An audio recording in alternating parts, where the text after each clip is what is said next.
Les 3 principales erreurs que font 80 à 90% des étudiants en médecine et qui rend leur travail inutile et les fait stagner à 12 sur 20, c'est de passer du temps à apprendre ce qu'ils savent déjà, c'est de ne pas passer de temps sur ce qu'ils ne savent pas, cela en partie parce qu'ils ne font pas assez d'anal, pas assez de QCM, et de ce fait, en plus, ils essayent de retenir des détails qui ne tombent jamais. Alors tu combines ça à un manque d'énergie, combine ça à un manque de méthodologie et à un manque de motivation initiale qui se renforce au fur et à mesure parce que tu n'arrives justement pas à augmenter tes notes, et là tu vas avoir le packaging complet de comment être un étudiant lambda qui va se la tuer dans nos études mais qui n'aura pas les résultats auxquels il aspire. Et je suis d'accord avec toi, c'est totalement injuste. Sauf à partir du moment où tu tombes sur cette vidéo, parce qu'à partir de là je t'aurais prévenu et si tu ne fais rien, bah ça sera ta faute. Bon, cette vidéo elle va être assez courte, il faut qu'elle soit incisive et il faut surtout qu'un maximum d'étudiants la voient. Et je ne demande jamais ça d'habitude, mais là je compte sur toi pour la propulser dans l'algorithme en la regardant jusqu'à la fin, en t'abonnant si jamais elle t'a plu, en la partageant, puis bien sûr le like et le commentaire sont appréciés. Si t'as une question, n'hésite pas, quand tu commentes, bah je réponds à tout le monde. C'est très important parce que ça peut sauver l'année d'un étudiant comme toi. Tu vas voir, bref, commençons et sois attentif parce que ça va aller très vite. Arrête de passer du temps à apprendre ce que tu sais déjà. Quand tu vois un cours pour la première fois, tu passes de 0% de connaissances à 10, 20, 50, 70% si jamais t'es assez chaud. Et au fur et à mesure du temps, ce pourcentage diminue de façon exponentielle. C'est ce qu'on appelle la courbe de l'oubli des bingos. Et c'est ce qui fait que tu as besoin de revoir ton cours une deuxième, une troisième fois, etc. qui te permet logiquement de contrer cette courbe de l'oubli. Mais si pendant ta relecture, admettons il te reste 40% de connaissances et tu revois ces 40% de connaissances là, au final ce que tu sais déjà, eh bien tu vas juste passer 1 heure ou 2 heures à passer de 40% de connaissances à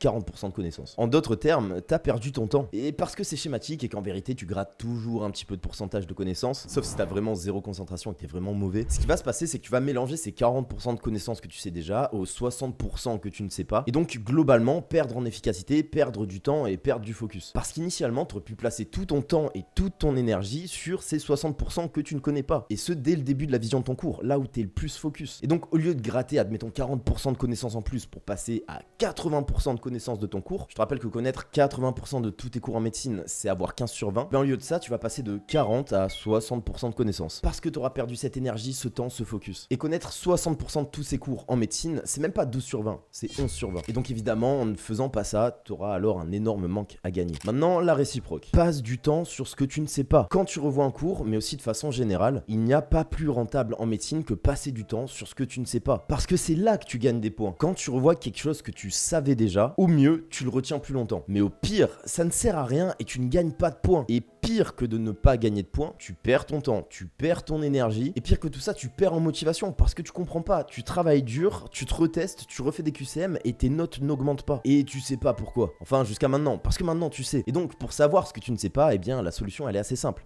Teste-toi. Tu dois multiplier autant que possible les façons de te tester sur tes connaissances pour identifier très clairement ce que tu sais, et donc ce que tu vas mettre de côté, et ce que tu ne sais pas, donc l'essence de ce sur quoi tu dois mettre ton temps, ton énergie et ton focus. Et parce que je sais que t'as pas forcément accès à des QCM à foison, des annales, t'as pas forcément une prépa ou le tutorat, et en description, t'as un prompt que je te donne gratuitement qui te permet de générer des QCM à l'infini sur ChatGPT. C'est mon document qui s'appelle Réussir Médecine. Dans ce document, t'as plein d'autres ressources, la méthode DJ, Ultra Anti-Stress qui marche presque à tous les coups. Enfin bref, normalement tout ça ce sont des choses que je réserve qu'à mes élèves, mais aujourd'hui je te le donne gratuitement. C'est pour moi, c'est cadeau. Et bien sûr, qu'est-ce qu'il y a de mieux encore que de faire des QCM? Eh bien on en a parlé, mais c'est de faire des annales. Parce qu'en plus de te tester, quand tu fais des annales, tu t'imprègnes de la psychologie du prof, tu t'imprègnes de ce qui peut potentiellement tomber, et aussi des quelques questions qui retombent tout le temps et auxquelles tu dois absolument avoir 1 sur 1. Ce qui est tombé retombera, c'est un adage qui est totalement vrai, parce que dans le lot de profs tordus qui vont te faire tout un tas de questions, eh bien crois-moi, il y en a une petite proportion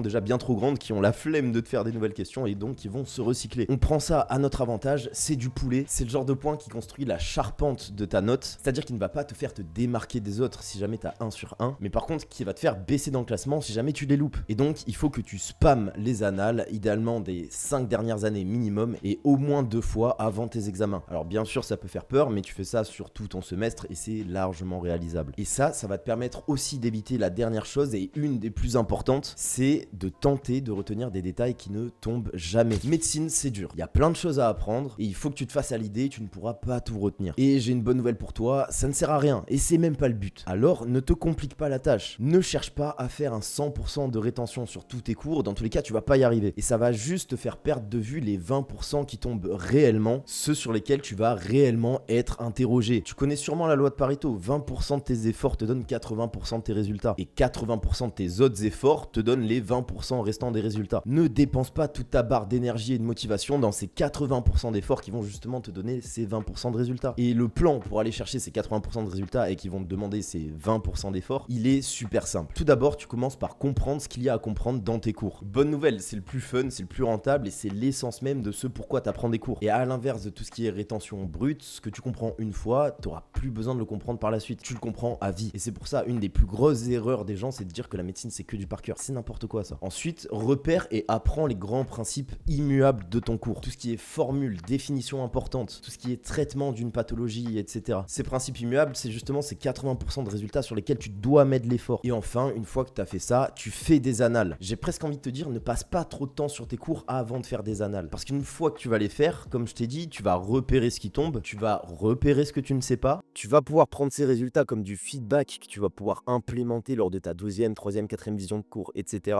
Après avoir fait cette session d'annales, tu vas pouvoir reprendre ton cours et mettre l'accent exactement sur ce sur quoi tu as eu faux. Et ça, bien sûr, en premier quand tu revois ton cours, s'il te plaît. Et une fois que tu as fait ça, la boucle est bouclée, tu te retestes et tu refais le même schéma jusqu'à voir tes notes augmenter. Tu te mets comme objectif 17 sur 20 et alors, félicitations. Si tu appliques exactement tout ce que je viens de te dire, tu vas sortir de ce lot de 80-90% d'étudiants qui vont rester bloqués à 11-12 sur 20 parce que justement, ils n'auront pas compris ces principes. Si cette vidéo t'a aidé, n'hésite pas à t'abonner. Je sais que c'est pas dans ton intérêt que le plus de monde possible voit cette vidéo, mais rappelle-toi de ce que je t'ai dit. J'ai besoin de toi pour la booster dans l'algorithme. Alors s'il te plaît, aide-moi un petit peu. En description, tu as aussi mon serveur Discord gratuit Santé en Santé qui rassemble tous les étudiants en santé de France les plus déter. C'est totalement gratuit, on s'entraide, on s'envoie de la force et on révise ensemble. Et enfin, si tu es étudiant en première année ou en médecine et que tu veux qu'on travaille ensemble sur ta réussite, qu'on te fasse appliquer nos méthodes, celles qui marchent vraiment sur toi, eh bien tu as le lien de mon accompagnement personnalisé La Régène en description. Je te fais des bisous et je te dis à très bientôt.